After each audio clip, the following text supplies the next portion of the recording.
What if I told you that some councils have overly restrictive drone policies in place that don't align with CAA guidance? I don't think you'd be surprised, would you? But what if I told you that following a small dispute with a local park, I made a request to my local council and accidentally blew a massive hole in the side of their drone policy, blew it wide open for everybody to use sub 250 gram drones, which contradicted their drone policy at the time. Well, I'm going to tell you all about that and how you might be able to do the same where you live. So just to give you a bit of background on this, like probably a lot of you, I'm a recreational drone user, but also I do some commercial work. It's not my main source of income, but if people are happy to pay me for my drone videos and things like that, I'll take it, and I do okay out of it.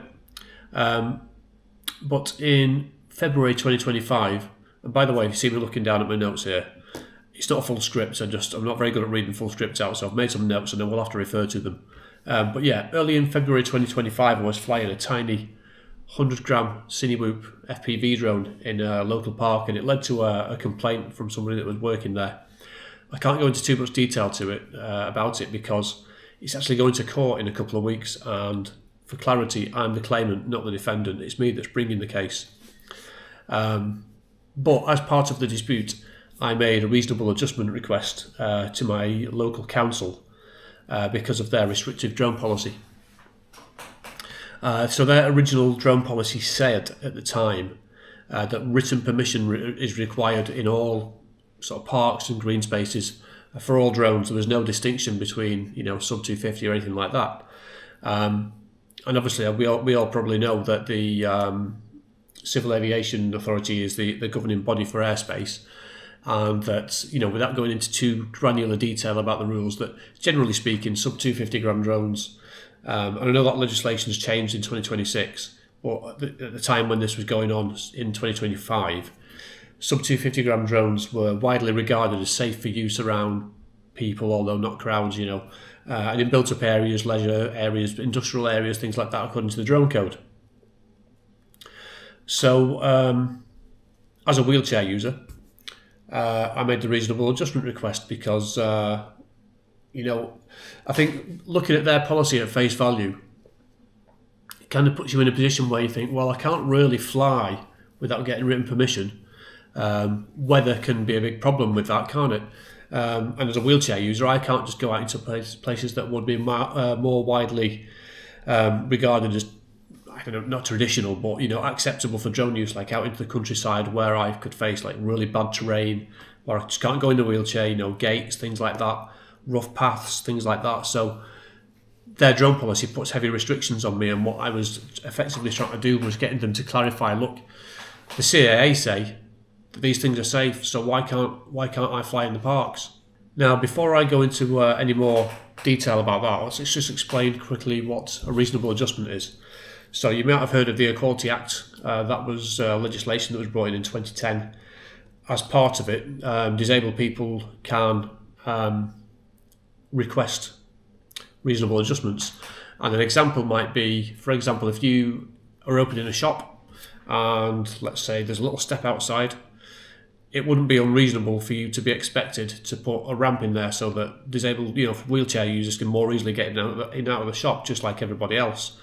However, if this is the example I use to people, if you've got the shop and you've got a little step, it's not unreasonable.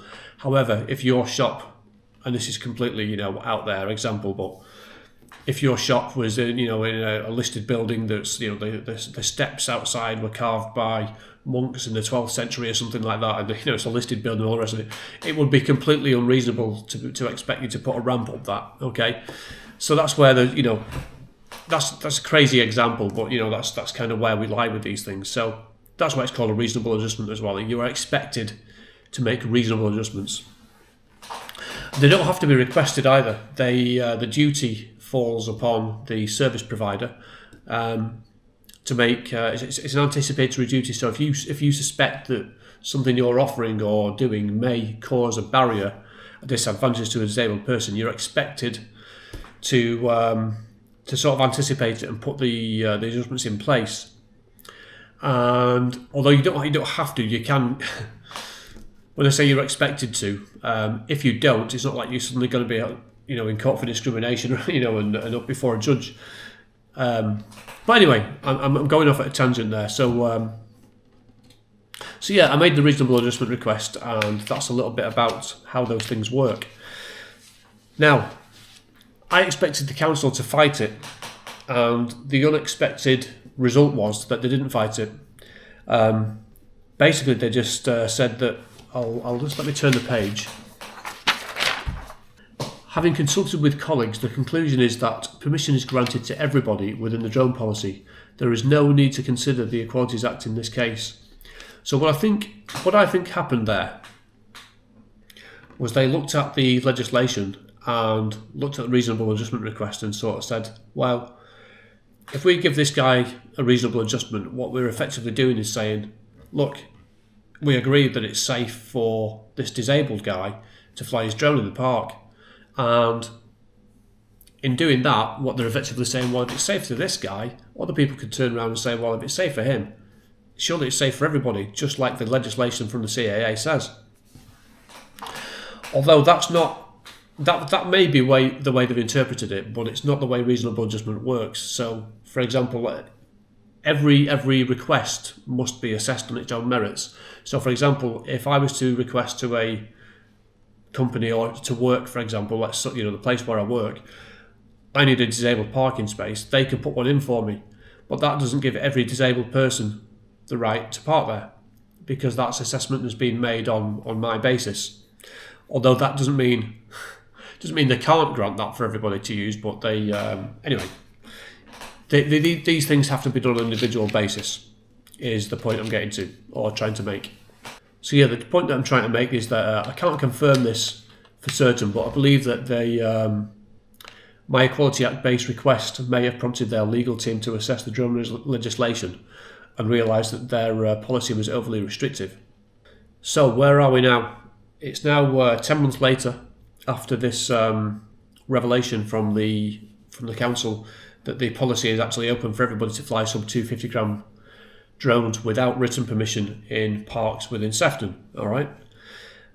Well, they haven't updated the website, and I did challenge them immediately, saying, "Look, well, if you're gonna grant that, when you're gonna update the website?" And they never really responded to it.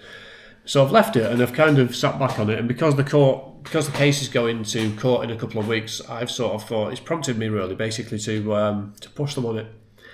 So what I've done is I have put in an official complaint to the council saying, look, your legal team have said this, about the drone policy, can fly drones, sub 250, all the rest of it. And I do realise that the legislation has changed, and we've now got C0 and C1 thrown into the mix, but I'm not going to press them on that yet. What I've asked them for, I've put in a complaint saying, look, you need to update your policy on the website, because it's still creating a barrier for disabled people, or for everybody really, thinking that they can't fly drones when your legal team have said that they can. So the process now is that it's raised as a complaint. If they don't change the policy, it will get escalated to to a more senior level, and it has the potential to go to the local government. Local Government and Social Care Ombudsman, LGO, I believe, for an acronym, on the grounds of maladministration, because councils can't be putting out information that isn't correct, and that's what they're doing right now. So there are different stages to this, and what I'm sort of hoping to put across to people is, if you're a wheelchair user or any kind of disability that affects either your physical ability or your mental ability, because there will be people that fall into that category. If you have some kind of restriction in you accessing the great outdoors, and your only realistic option is local parks that are not controlled by aircraft, no-fly zones or triple SIs, then you should make a reasonable adjustment to be able to go and fly your drone there. If your council's policy doesn't already allow that, what that will force them to do is to assess their policy and make a decision. And it may be that they just open the whole thing up, as has been the case with me. If they don't, you will have grounds to take it further, and we'll explore that if you want to get involved with the project that I'm starting, which I will tell you about in a moment. So there's something I really want to get across that's important to stipulate as well here, and it's not that we are using the Equality Act and reasonable adjustments as a workaround or a loophole. It's important that councils don't get the impression that we're trying to cheat the system by using that. There needs to be a legitimate claim, so this is why it needs to come from a disabled person who faces a genuine barrier to their drone use because of the council policy. So it's important that that I get that across. Yeah, it's not about gaining any kind of unfair advantage. It's about lawful process under the Equality Act and removing disadvantage that disabled people face. And the byproduct may be that you get councils to open it up for everybody as part of the process. So that's just a really important thing to remember here. We're not trying to cheat the system. So I said that I would talk a little about this project that I've started. So part of my business is building websites, and I've built one, and I've called it the DRAR Project. You can pronounce that how you want, the DRAR, whatever. And it's short for the Drone Reasonable Adjustment Request Project. And you can find it on this website, and it explains the process for making a reasonable adjustment request. And I've even built into it a template that you can download, amend, and then